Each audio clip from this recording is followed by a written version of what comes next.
why I read 52 books a year and why I think you should too. This is me 18 years ago. As you can see, I was quite the fashionista. Whoever says that a purple top, fluorescent yellow tracksuit pants, and goggles don't go together. You may have some questions about the goggles. So did my parents. Apparently, my brother refused to walk next to me in Tiger Valley because I was such an embarrassment. But to me, my mom's sunglasses were the height of fashion, and I didn't have sunglasses, but goggles were the next best thing. Then came grade 3, and I was in grade 2, and I had this teacher named Auntie Anne. And to say that we didn't get along would be a bit of an understatement. Auntie Anne divided the class up into reading groups. The best readers were put in the A group, and the worst readers were put in the D group. Now, I didn't like maths, and I wasn't very interested in Afrikaans, but I loved reading, and I was good at it. So you can imagine my shock when she put me in the B group. I was so heartbroken that I spent the whole year trying to prove that I was A group material. I refused to use my finger to read along the line, and I made sure that I said often and not off 10, like the other kids. But my struggles were to no avail, and I ended where I began, in the B group. But then came grade 3, and I had a new teacher, Auntie Marlene, and she was much nicer. And she started this competition. It was a reading competition, and she said whoever read the most books that year would win a bar one at the end of the year. Now, some of you may know, and some of you may not know, but I am quite competitive. I think Eve got a little taste for it in our copywriting escapades. So I dedicated myself to this competition.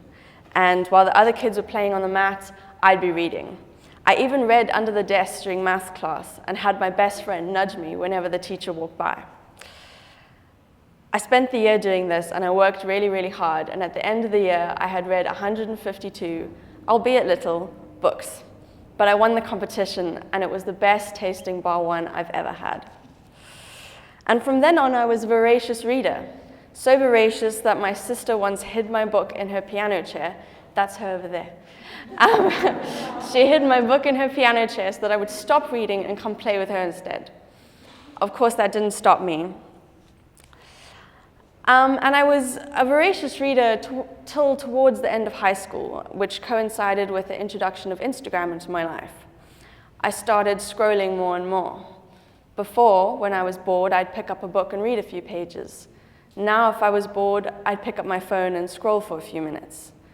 Minutes turned to hours.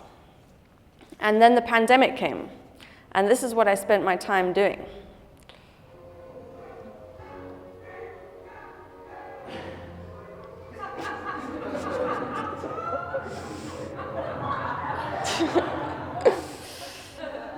That's also my sister, isn't it? In all seriousness, when I wasn't doing this, I was on my phone. WhatsApp, TikTok, Instagram, Facebook, these are the only ways that I could connect with other people and with the outer world. And that was fine until I checked my screen time and realized that I had spent an average of 9 hours a day on my phone for the past week. And I was shocked. 9 hours a day. Was I really wasting away my life like this? What did social media really do for me? At the same time, I also met a guy, and he read a lot. And being competitive, I wasn't going to let him beat me. He still doesn't know he's in a competition, which is why I'm winning.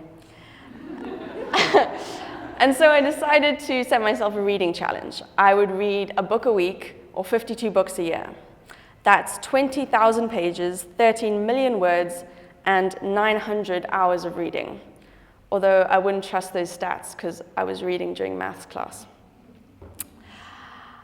It turns out that I wasn't the only one who was struggling with screen time. Statistics show us that people are spending more and more time on their screen and more time on social media. And there's pros and cons, but one of the cons is that the more time you spend on your phone, the less time you spend pursuing other things like reading.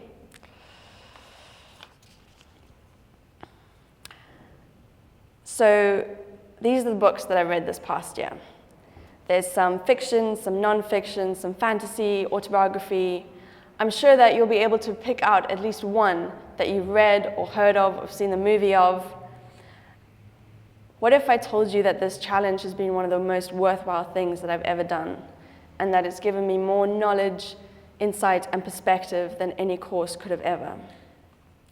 But enough of this anecdotal fluff. Where's the science?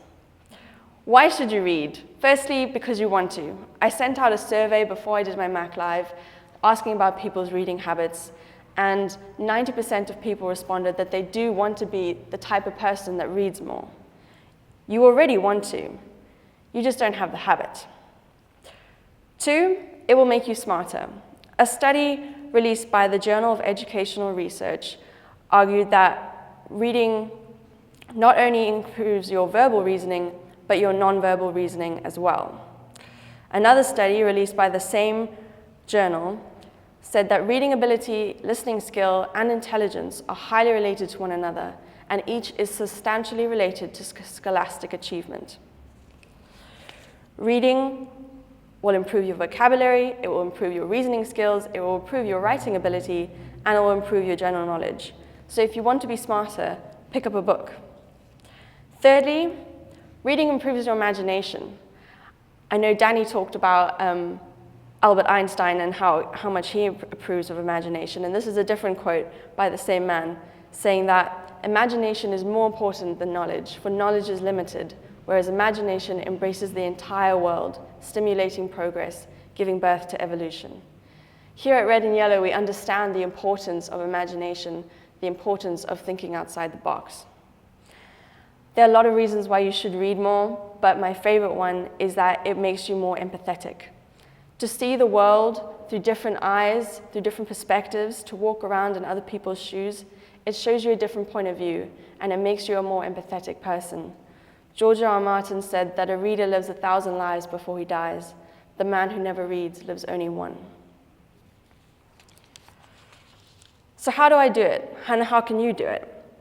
How can you read as well as TK does backflips? How can you read as many books as there are docs on Megan's laptop? And how can you read as often as Di says, "Do you guys know what I mean?"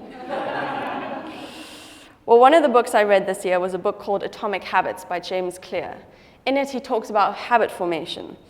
His theory is that if successful people and unsuccessful people share the same goals, then it's not the goal that separates the winners from the losers. He argues that it's the 1% that you put in every day that sets you on the correct trajectory for success, that leads you to that 100%.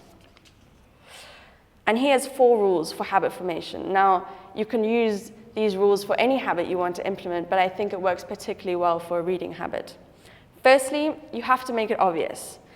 Has anyone ever walked into the kitchen, automatically opened the fridge, and then realized, why did I open the fridge? It's a cue, it's a habit, it's a reflex. Similarly, if you jump on your bed after a long day, the first thing you do is pull out your phone and scroll through Instagram. It's a cue. But you can also interrupt those cues, and you could use the reflex to your advantage. For example, something that I like to do is when I have a bath, I leave my phone in another room and I take my book. So I've interrupted my cue, and I can either stare at my toes or I can read, but there's no scrolling. Secondly, you have to make it attractive. You have to have positive associations with this habit. So I really like tea. Having tea and biscuits while I read is a great idea because whenever I think of reading, I think of biscuits, and that's really positive. You can also do this with wine, although I would suggest stopping before the words get blurry. Thirdly, you have to make it easy.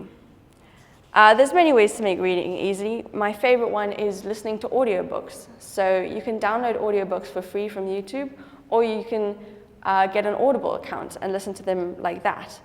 And you can listen to audiobooks while you're cooking, while you're driving, while you're walking. It lets you do 2 things at once, and it makes reading a seamless habit that you can insert into your life. And then fourthly, you have to make it satisfying. I cannot be the only one who has written a to-do list and put stuff that I've already done on the to-do list just so I can tick it off. I knew it. That's what I'm talking about. It has to be satisfying. So I have a Goodreads account, and every time I read a book, I add that book to my list of books I've read in 2021. And it's really satisfying seeing my progress and seeing the amount of books accumulate. I'd also like to add that there's no right or wrong book. Whether your thing is scientific nonfiction or fantasy smut, it doesn't really matter.